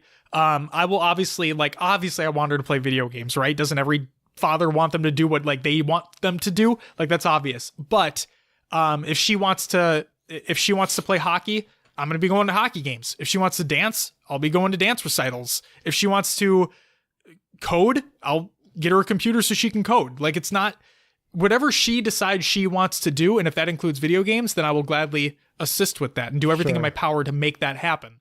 I mean, you know that kids are generally interested in what their parents are doing. Sure. So if you're... And of course, if something has buttons or things to press, she's of course going to be interested in it. I say like in a week, we just set a controller down. She will have a controller in her lap. No, it's, but like, okay, specifically Halo related. Yeah. I am not going to be that parent that is like, oh, you're not 17. You can't play a rated M game. Okay. I'm not going to be that parent. I played GTA when I was in daycare. Yeah, you think I give a fuck about that? I played GTA when I was very young. And we came out just fine. Okay? I'm not telling people how to parent their children. I'm not asking for parenting tips. I'm saying this definitively right now. My child will come on to things like as she gets older, right? As anybody does. Will I let her do drugs? No. Will I let her smoke? No. Will I let her drink alcohol ahead of time? No. But if we have these conversations early and often, right? Then as long as she knows like the consequences of doing those types of things, right? I mean, yeah, for me, like I smoke. No, me either. My parents did. I didn't drink before when I was 20, like a few months before my birthday. Everyone does that, though. But it's all about, like, for me, it was at a young age, I was like, the expectations were set and the morals were set in. Yeah. That's kind of what did it for me. Yep. And yeah, both my parents smoked and I hated that smell. Oh my God. Yeah. People thought in junior high that I smoked because my clothes smelled so bad from my parents smoking in the house. Same here. So, yeah. But see, but then the other part of my brain goes, but since I'm not doing those things, I don't want her to, like, be the rebel that's like, oh, my parents don't want me to do it and they don't do it, so I'm going to do it. You know what I mean? As long as I just want her to know that I'm there for her no matter what, obviously. And let's say she goes to a party, right? She's like 17, she's 16, 17 years old. She goes to a party. Okay. I know this is way down the line, but just hear me out. Almost like 50 at that point. I know. Hear me out. She does that, right? And she has friends, obviously. Friends drink at younger ages, not dramatically young. I'm talking about like 16, 17 years old. But she goes to a party. All I ask, just give me a call. Right? Don't do something fucking stupid. Just don't. It's not worth it. As long as you tell me, hey, I'm going to be here. Yes, there's going to be alcohol. Okay. At this point in your life, you understand the circumstances. You understand the consequences of doing such a thing. But if you do indulge a little bit, as long as you're responsible, don't overdo it. Don't tell anybody you're fucking doing it. Just give me a call when you're done. I'll be right there to pick your ass up. And then ground you for a little bit. Sure. Maybe. No. But like, I'm all about that open dialogue because my parents had the open dialogue with me. They're like, hey, we do these things. It's bad. You probably shouldn't do them. Okay, I won't. I don't want to. And then in Halo specifically, because it's a rated M title, I mean, not anymore. Halo 5 is rated T for teen, but whatever. No, if she picks up on it and wants to do it, then hell yeah. I'll be right there with her. As long as she knows, I mean, it's just fucking shooting aliens. Who gives a shit? But if she wants to play GTA or something, if she sees someone playing it or she sees someone playing something else that's bad or whatever you want to say, like, as long as she understands the consequences of the things that are happening in the game, then I'm not going to hold her back. And sometimes, like, GTA, it's outrageous what's in that game. Yeah, it's satirical. It's almost like to the point where, it's, as long as you know it's just a freaking game. Exactly. Like I played GTA when I was in daycare. I didn't go around shooting people in fucking streets and running people over. That's not what it is. Like I'm not even taking my anger out in GTA. I'm just like, it's for fun. It's a fun time. It's its own contained world, So yeah, that's what I got. So my fondest memories of GTA, like the early ones, like GTA 3. Yeah. I have a cousin who is mentally handicapped, and he loves GTA just for the fact that you can go get in a semi and drive a semi around, because he can't do that in real life, Loves the semis. And that's what he does, and he'll have fun driving it and like watching the trailer fly off ramps and stuff, and it's awesome. Yeah, watching him enjoy that game for not even what it was intended for, but just what he wanted it to be. It was amazing. So I think there's a as long as it's a game and it's just for fun, have at it. Yep. All right. Not too young, though. Not too, sure. Obviously, I'll preface that with not too young. Yes. All right. Moving on. Ogre's second question here. I don't kind of understand where he's coming. Go ahead. What type of parent are you going to be when it comes to the media? Stick to the ratings or ignore the ratings? What does he mean by ratings, I guess? I think he's talking about like just how you're quote unquote supposed to raise your child. And that's what he's talking about. Sure. Like, do you stick to what people say you should be raising your child like, or are you going to break the norm? Maybe that's what he's talking about. I'm going to do what I'm going to do. I had great parents. I learned a lot, and I've been around great parents. I've been around shitty parents. Like, obviously not my own, but like I've witnessed shitty parents. I can tell you one thing: I'm never going to have my kid in a leash. That's one thing I've always stood by since I was a teenager, is that I've seen kids on leashes. Now, I can understand, I might get a lot of shit for this, but again, I'm not trying to tell people how to parent. It's just when I see this, my perspective is you cannot control your child enough to have confidence in watching them. Now, at the same time, very crowded spaces, the Minnesota State Fair, so on and so forth, I guess I could understand it. I guess I could see why you would have one, right? You have you have it right there, right? But it's just, I don't want my kid to be like a dog. I just don't. I could see like State Fair and like Valley Fair in very crowded places like that. Sure. Like, yes. Like I don't think I would ever do like the full harness with a clip. Maybe like just clip something onto their backpack strap or something like that.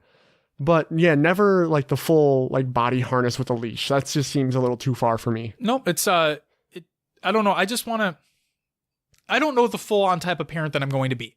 But what I can say is that I'm going to do my absolute best to give her everything that she could ever want to succeed in life. And I'll break norms in some areas, I'll follow the norm in others. It's just, I would just want her to be happy and healthy, and I wanted to play video games. We still got a lot of time to figure all this stuff out too. And from what I've heard, I'm not a parent myself, but I've been around you while you've been going through this. I guess it's like a transition period for you. Yeah, it is huge. And I've been hearing all the advice people have been giving you, and it's more, you're going to come into it on your own. Yep. It's just, I mean, you can say you're going to do certain things, but when the moment arrives. Oh, sure. I have no idea. So, Scud Puddle says on Discord, bold prediction, her first phrase will be get shit on Scud. I hope so. Goalie Sniper says, I'm just curious if she develops a thick Minnesotan accent like Natana, or a little more toned down like Josh. I'm going to say it's going to be thick Minnesotan. You think it's going to be like Natana's? Yeah. Yeah? For sure. All the females in her family kind of have that same voice. I think she's going to follow suit. That could make sense. Yeah. I can see it. All right. And then Silos says, teach her to cry in the pitch of Halo theme before she starts speaking. Can you imagine? It would be amazing. But what I said in Discord, and I'll tell you, Will, as well, if you haven't seen it, is that for the past two nights, I guess you could say, I was playing Hippocampus for her. Oh, yes. As a matter of fact, yeah. And you know what the best part is? Actually, funny story for you. I know we'll get to the actual topic in a second here, but I have to tell you this other's phenomenal. So both the last 2 days I was in the hospital with Natana, like leading up to delivery, I wore both my Hippocampus shirts. Okay. I wore my black one with the tour dates on the back, and then I wore my white one with the song lyrics on the back. Okay. The one with the song lyrics, that was the day, that was Saturday into Sunday. Okay. Saturday, I'm going up to what's called like the Overlook Cafe, and I'm standing in line to order my food. And there's a doctor behind me, straight up, coat and everything, like just chilling behind me, waiting to order his food. I order my food. I step back to the back of the cafe, just waiting for it. He turns around. He looks at me. He's like, "Hey, what does your shirt say?" And I'm like, "Oh, it's song lyrics." He's like, "Oh, what band?" I'm like, "Hippocampus." He's like, "I think I've heard of them." And I'm like, "Yeah, they're a Minnesota band." He's like, "Are they on The Current?"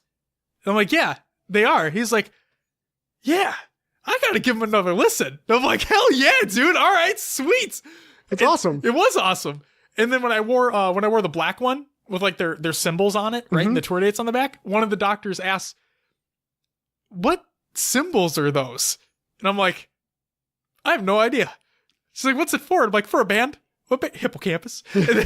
See, when I was wearing my sweatshirt, yeah, I got to say that. What are those symbols? I'm like, I don't know. It's on their album. Like, it's amazing. It's for a band. I love the like how much people are interested. Yeah. In like this stuff. And then I was so proud because something so minuscule that realistically won't mean anything, but means something to me internally is that so I got to be in the OR during her C-section, like when she was born, and I had on a full coat and everything, hairnet, beard net, face mask, everything, because like they don't want anything contaminated, obviously. But underneath that, I had my white Hippocampus shirt with the song lyrics on the back from my favorite song on the album.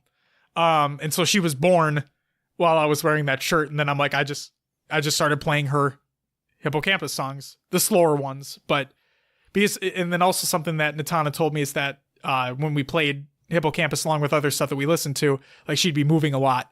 So when she was pregnant at the time. So it just felt really cool when that happened. But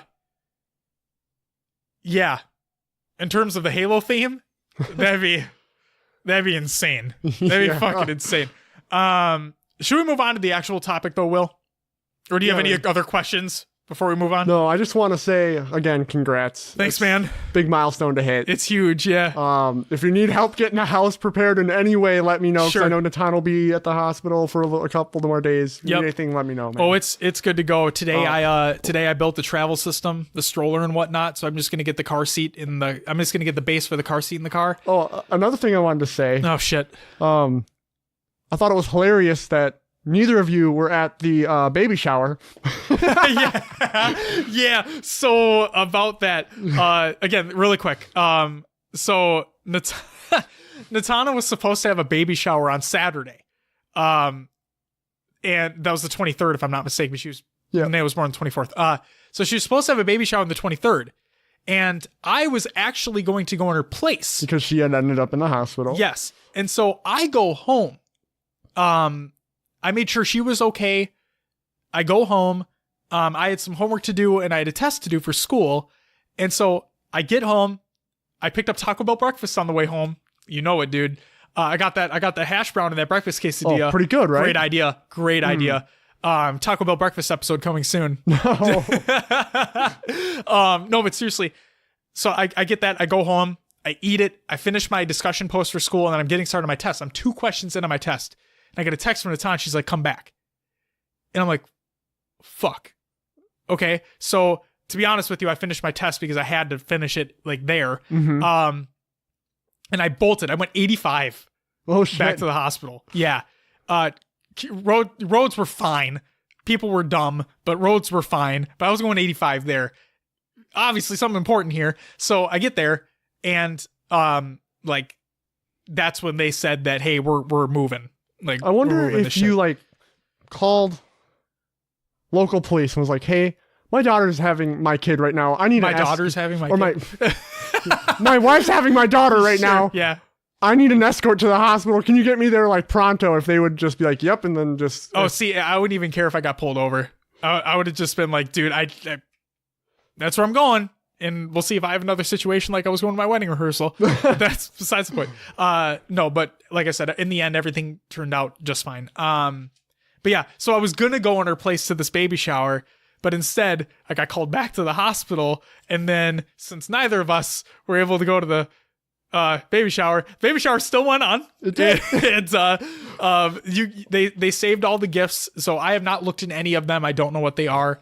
They're sitting on the dining room table for when Natana comes home so we can both open them together. The one thing I did build because I knew what it was the bassinet for the bedroom. So that's completed and ready to go. There's one I'm excited for you to get into. I'm glad I haven't looked at any of them yet. So all right. Yeah, tomorrow or Wednesday. So we'll find out.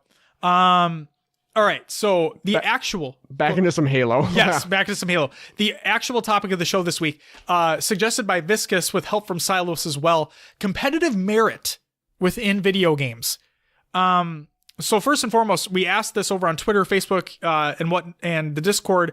Marlon and everybody else that watches on YouTube, you guys can obviously get your notes in when this posts. We'll read them next week as well. Here we go. From Twitter, Batchford states, low skill floor with high skill gap usually wield the best results. A game that wants to succeed in today's market needs to accommodate for casuals and more competitive players.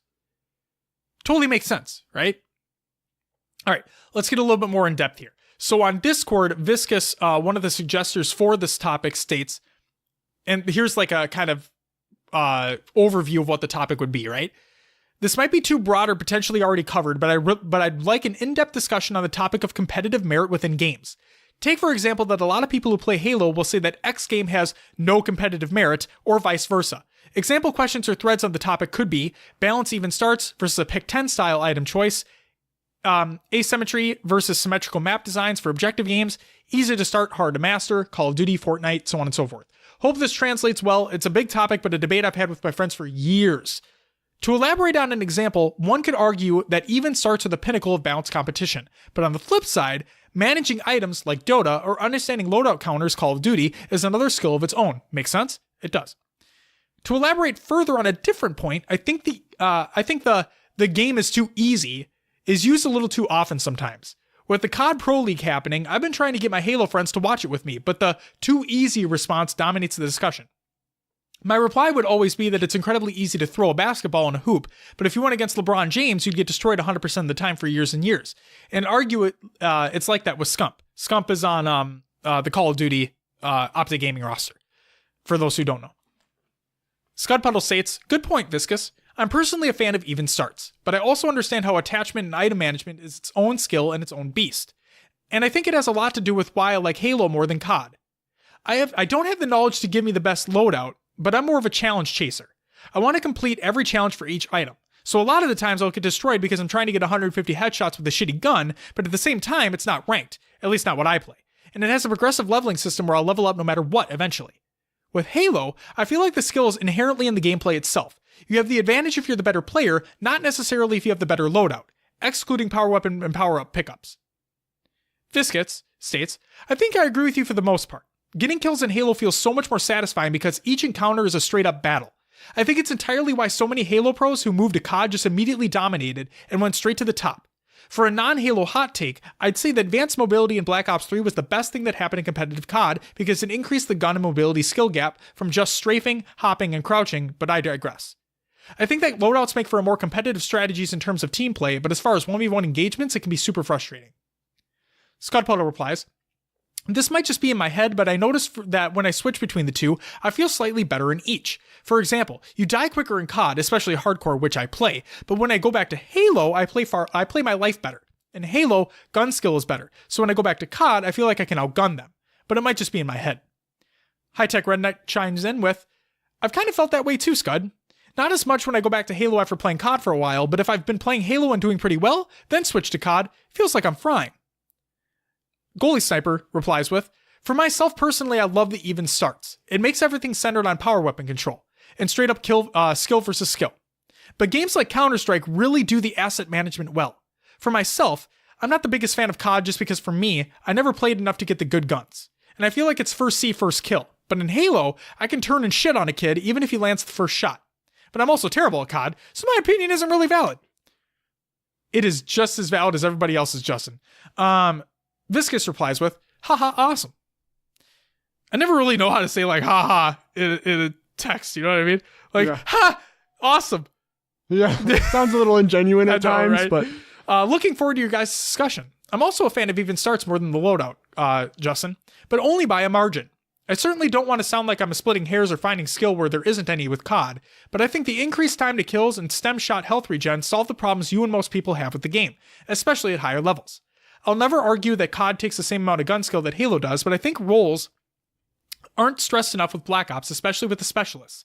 Like, if you're running an SMG with FMJ, Full Metal Jacket, and trying to run down narrow halls against assault rifles with quick draw, you're gonna die all the time. Knowing the map, the perks, attachments, and most importantly your enemy playstyles is just as important as gun skill in my opinion. Again, I don't want to sound preachy about the competitive merit of COD in the Halo chat, but I think there's so much fun in these discussions. Oh, to add another layer, the fact that the map is changed to only show a certain radius depending upon your equipment or perks make awareness even more of a skill to develop.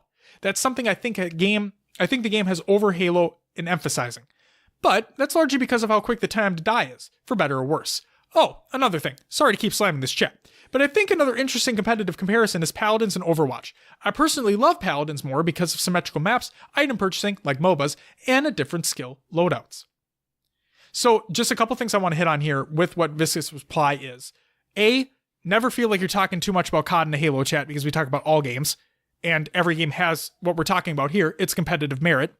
And I do think, and we've talked about it before on previous episodes, where that stem shot for health regen in Black Ops is game changing. Like, it gives you that type of, you can make more challenges. You can be smarter around the map. You don't have to worry about getting just destroyed right away. You know, you have that opportunity to get away, that very slight opportunity, and you can take advantage. So I'm just glad to see it in COD. Yeah, what I think the stem shot brought in was the fact if you survived a gunfight before, it took a little bit to get your health back. Now it's more of you get that shot in and it's coming back faster. Exactly. You can get right back into it. Yes. Set up positions quicker. And if you run a loadout like me who doesn't get the quick stem shot back, Sometimes I run around with 50 health and have to just wait a few seconds for my stim shot, and I just have to camp a spot. It just creates a different strategic outlook on the map. But yeah, it's never feel like you're talking too much COD in a Halo chat. We talk all games, like Josh said. Hell yeah. In regards to Paladins over Overwatch, I played a fair bit of Paladins, and I loved what I played. I think that game's fantastic. And then, in the basis of other competitive merit within other games, I do think that everything has its own type of niche, you could say. You have your MOBAs with item management like League and Dota. You have your class-based shooters like Paladins, Overwatch. Realistically, you could kind of include Black Ops in there with the specialists, right? They each have a different ultimate that they can use, so on and so forth. And then you have your just straight up competitive shooters. You have Halo, you have COD, you have Gears, so on and so forth. Counter-Strike. It's just, we'll finish these up and then I'll get to it. Only a couple left, but yeah, go ahead. Goalie Sniper replies with, agreed, Viscous. I've never been able to play COD at a high level, so my opinion is coming from someone who doesn't know much about COD. I'm sure if I invested more time in it, I'd understand things a lot more. And Silo states, I could literally write an essay on this subject. I've written a couple comments already before deleting them when I realized they were getting too long. I'll say this. Comparing games is hard. As long as they follow an overall meta of almost every actual competitive game with at least two people who have some impact on each other, then they will have some merit. The overall meta being controlling space, positioning, and or pace of the game. Everything from chess, poker, NASCAR, hockey, MMA, Halo, Call of Duty, League of Legends, Rocket League, etc. all follow this somewhat. Debating what physical skills are tougher can sometimes be possible, and judging mental skills is sometimes possible, but there's definitely no perfect ratio. Halo is more physically demanding than Go, but it doesn't make it harder, for example. And then, okay, so, Silos, I'm just going to say this. Yes, I am happy that you wrote your essay. Will, did you open that link that's in the show notes? I glanced at it briefly, did not start reading it yet, though. Okay, so... Sorry, Silos. For those, Silos wrote an actual essay on this. Competitive merit. On this very topic. It is very long. Okay? So, I'm sorry, Silos, but we're not going to read it on the show. Would be a 3-hour episode. It is very long, but that's not to say it isn't worthwhile to read. So, of course, we're going to include the link in the show notes. Please give it a read. It is in the Discord as well. Please give it a read. And then you know what? We'll even do this because we know the YouTube folks have an opportunity to chime in as well for the next week's episode. So, Will, let's read it. And then for next week's episode, let's go over the topics and we can talk about what we read in there. Sound good? Okay. Cool. Yeah, this essay from Silos, he goes everything, skills, physical versus mental. He breaks it down. Yes, it's incredible. It is absolutely incredible. So we definitely want to show it the love it deserves. It's just, we really don't have the time on the show to read through it. But Silos, don't take that as a detriment to what you did. Yes. We are very thankful for what you did because we want this type of discussion. We want to read through this and provide our thoughts. So that's exactly what we're going to do for next week. So Will. Yes. What are your thoughts on competitive merit within games? Oh. It's a big topic. Yeah. So each game is different. Like you said, each game has its niche. Yes. I think that if the game is set up right and it's fair for the players, it can always have some form of competitive merit. I was thinking about this. I watched a streamer play Sea of Thieves, right? I've been into this game a lot. I've been playing it a lot. And they created their own kind of competitive mode within it. So, it's called Spirate. So it's Spy Pirate. Basically, 2 teams of 4 go up against each other. They're both on the same server. I don't even know if they're on the same server, but one player, like the other team chooses who their spy is on the other team's boat. Okay. And the goal for the players is to sail around and, defeat megalodons, defeat krakens, dumpster boats, get loot. Yeah. Makes sense. Yeah. The spy is to do things, and they're not supposed to be caught, but to, like infiltrate and stuff like so that. they're supposed to. Their job is to like turn lights on and off randomly, dump the rowboat off the back of the boat, dump loot off the back of the boat, basically mess with the team without them noticing. Yeah. And the spy gets points for their team by doing things to the other team, to doing things to their team. And your team gets points for doing objectives. Now, this is not a game that's supposed to be competitive, or, it's supposed to be, if you're out having fun sailing the seas, doing whatever, but people have made their own mode out of it. And I mean, you could say it's just as competitive using, it's not maybe it's not a shooter where it's action packed all the time, points coming down to the wire, and maybe it's not as technical as, these big competitive games, but there's still competitive merit to it. Yeah. There's still some form of competition in trying to outscore your opponent. And it's a different form. It's a competitive form of using persuasion to convince people you're not a spy or who is the spy. Right. It's about completing objectives without, you can't just run at the game and just try to do everything at once. Otherwise, you're going to get caught as the spy, or your team's going to not see who the spy is by just running around and being random. There's tactics and form and ways to play this to figure out the objective. And I'm really saying that you can make a competitive game almost out of anything. Well, look at Halo, for example, right? You have competitive SWAT. Mm-hmm. You have competitive big team battle. You have competitive Griffball with their own settings that they've made over the years. Yeah. And now when this discussion, I think, maybe not a game having competitive merit, but I think this discussion got more into, who's to say like COD isn't more competitive than Halo, or Halo more competitive than COD. Like, obviously they have their esports, leagues, and things are bigger than other, but I think everything has its own competitive merit. Even like in America, if there's anyone listening outside of the States, like rugby's not a big thing here, but Australia, it's huge. Yep. Soccer's not held as soccer, or football in other countries is not held as high as the NFL here. Right. Is there still competitive merit to those sports? Hell yeah. Oh, yeah. Yep. So who's really to say what's competitive over what not? It's what you make of it. Yeah, I think so too. And the fact that there's so many different types of play styles, like you look at Dota, right? You look at Dota and League of Legends.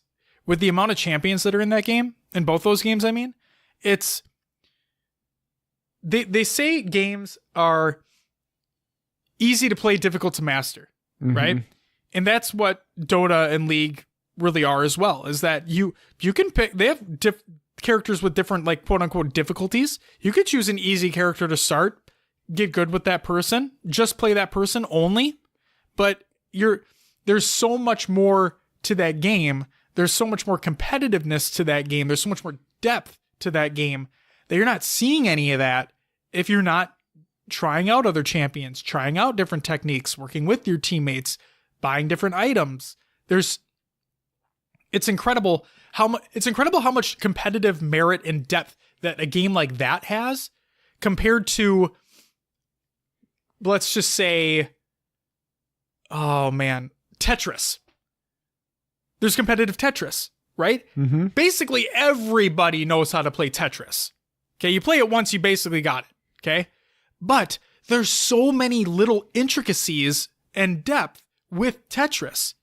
You have T-spins. You can say in other iterations you could save blocks, and you line up plays. You predict things for the future. Yep. And it's just crazy that, like you said, basically any game out there can have competitive merit. It's just what people make of it. That's all it is. Even single player Mario, there's world records held for fastest completion rates. Yep, speed runs. The speed run is that's the competitive side of it. Yep. How fast can you get this done? Yep. And there's a, Gran Turismo? Yeah. There's a pro circuit for Gran Turismo that if you win, you get a spot on a professional racing team. Because they say it's that realistic. Yes. Think about that. You're playing a fucking video game, a racing video game, to become a professional race car driver. That's insane. Yeah. That's competitive merit. Yeah, for sure. So, I mean, if we want to, I don't think you can argue back and forth all day on what's more competitive, you know. I don't think we need to talk about what's more competitive. No, but I think that's what happens when people start to bring this up is people are, oh, Halo's more competitive than COD because everyone's on the same playing field. But COD's like, oh, but it's all about knowing the map and positioning. Well, Halo has that too, but yeah. But COD is like each player has their own specific abilities and you have to work as a team more. But I mean, you have to still communicate. Like, so you're saying like, why can't they all just live in their own space? Really, that's what it comes down to. Makes sense. Yeah. I just think it's crazy. Like because realistically, you look at casual Gears versus competitive Gears. Right? Mm-hmm. Competitive Gears, they're wall bouncing all over the place. The positioning is incredible. Casual Gears, you're just running into shit. Yeah. You know? But I mean, that's not to take away from it. It's just, I love how you can play Smash Brothers, just 4 people in a room. Falco, bitch. Yeah, you can have 4 people in a room having a great time with Smash, right? Anybody can pick any character they want and basically have a fun time no matter what, right? And then you have the competitive Smash side, right? Whole different world. But they both exist in the same game. The same game. Everybody's playing the same exact game. The settings are the exact same. And it's crazy that realistically, any game out there can have that type of, both types of scenes. You have the casual and the competitive sides. Mm-hmm. It just depends on what people want to make of it. And realistically, we shouldn't be trying to tear people down for enjoying a specific competitive side of a game, right? Like, that's petty. That's being way too petty.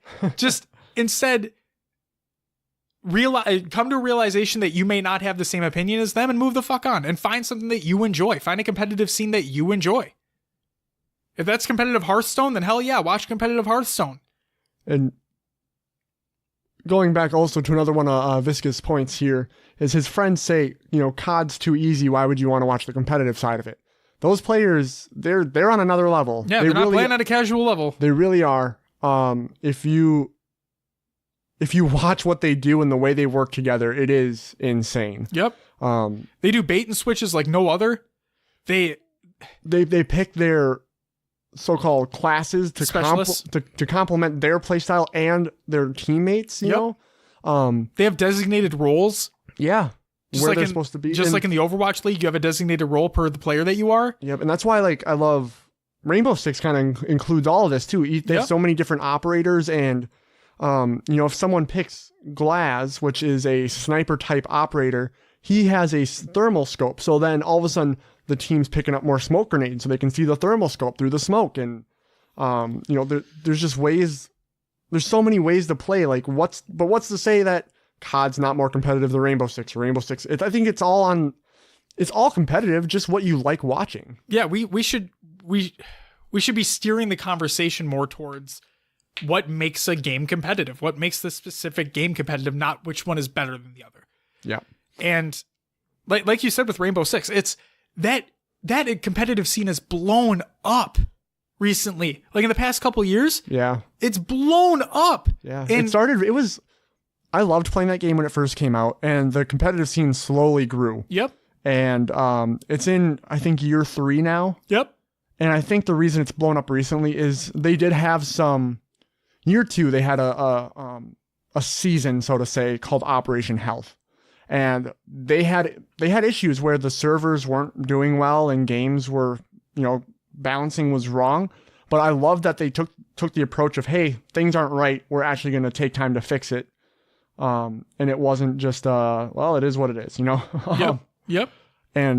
But for the record, that game did not ship in a broken state. No, it did not. So let's just get that point clear here. They fixed it because they wanted to fix it, not because they Right. Had to fix it. And there's a difference between broken state and like server issues. Sure. Right? Like that's was the main thing, was that games were constantly lagging out. There was lag issues. Yep. It wasn't, yes, there were balances that need to be made because they came out with new operators. Yeah. And it never failed during that like season, year 1, year 2. The new operators that came out were so OP.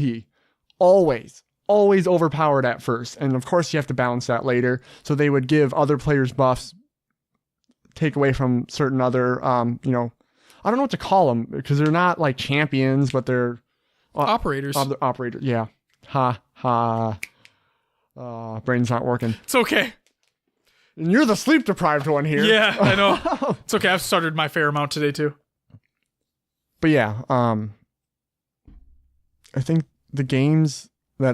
any game can have competitive merit. It's what you make of it. Yep. But Halo's the best one. So I'm totally kidding. It's all in the eye of the beholder, really. Yep. I have to say that Halo was the first esports I got into, so that's like always what's gonna be there for me. Like I enjoy watching it the most.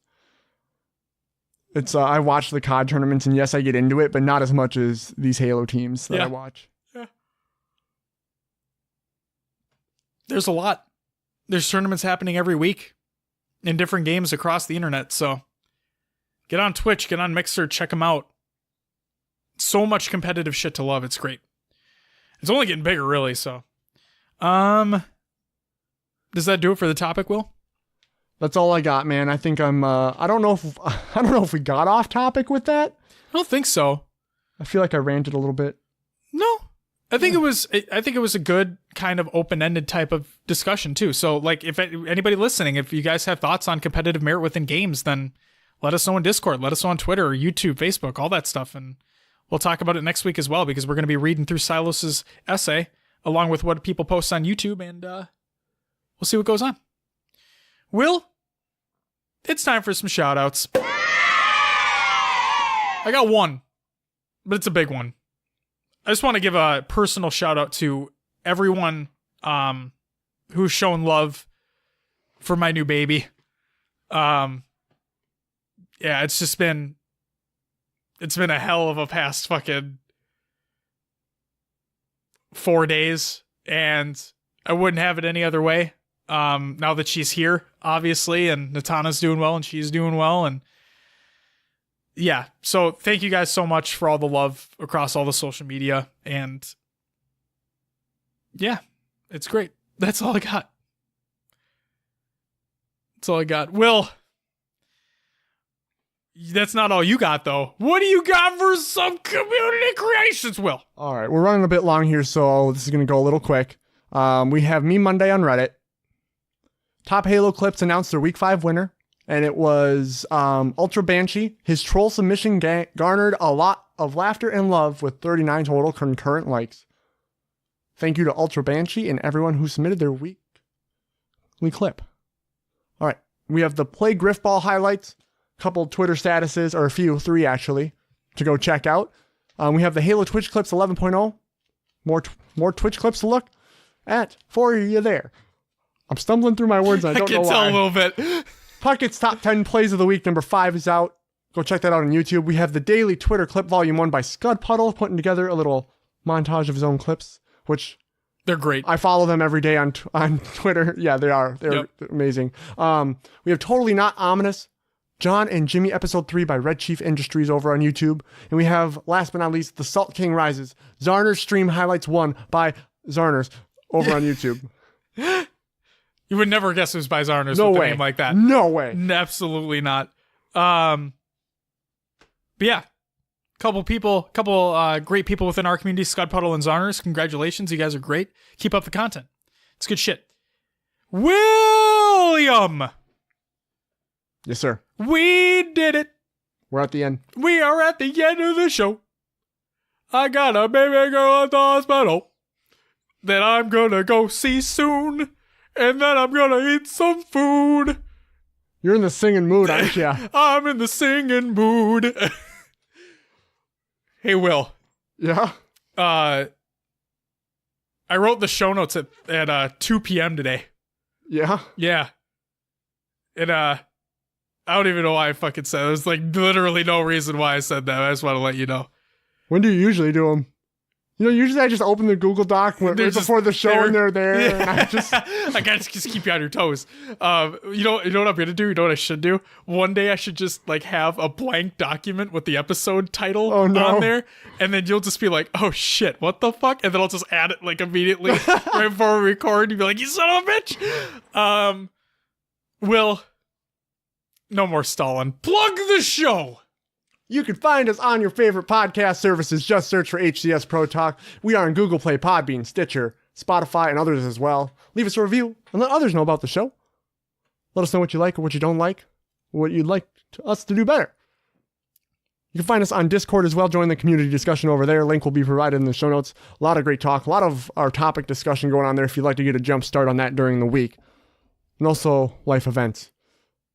You can join our Xbox Club or Spartan Company at HCS Pro Talk on those. We are on the social medias, Twitter, Instagram, Facebook, YouTube, Mixer, all HCS Pro Talk. And we have our own eSportspedia page. We're still excited about that. It's always exciting. So go check that out. We have our own show on like a wiki. Yeah. That's nice, cool. Nice wiki, mate. Wow, okay. What? That's it. That's all the plugs. What was that a reference to? It's like an internet thing. It's. Sorry, I didn't get two of your references today. Two of them, man. You're normally. Hey, I let you talk about Minnesota Wild. You know? Did. Thank you. I appreciate I didn't even include that in the show. That was just like a little thought that popped up in my head. I was thinking about talking about it, but I knew that we had enough here, and we covered almost 2 hours. So even then, I found time for you. Thank you. You're welcome. I saw the tweet, and I'm like, I bet he's gonna want to talk about it. I was passionate about it. Hell yeah, you were. I saw that, man. Yeah. Yeah. That's ladies and gentlemen, that's it for HCS Pro Talk episode 61. I want to thank you very much for listening, and I said it before, I'm going to say it again. Read Silos's essay, okay? Silos, I'm sorry we didn't read it on the show, but please read it. It's great. We're going to read through it. We're going to talk about it next week, and if you haven't gotten your opinion in on competitive merit within games, post it on the social medias, and we'll include it. I think we could kind of think of this as a 2-week topic, kind of, you know. But that's gonna do it for us. I'm gonna go do some stuff. I'm gonna go see my kid, and I'm gonna get some food. I'm not gonna sing again. We're done with that, ladies and gentlemen. That's it for us. We'll see you next week. But until then, bye bye.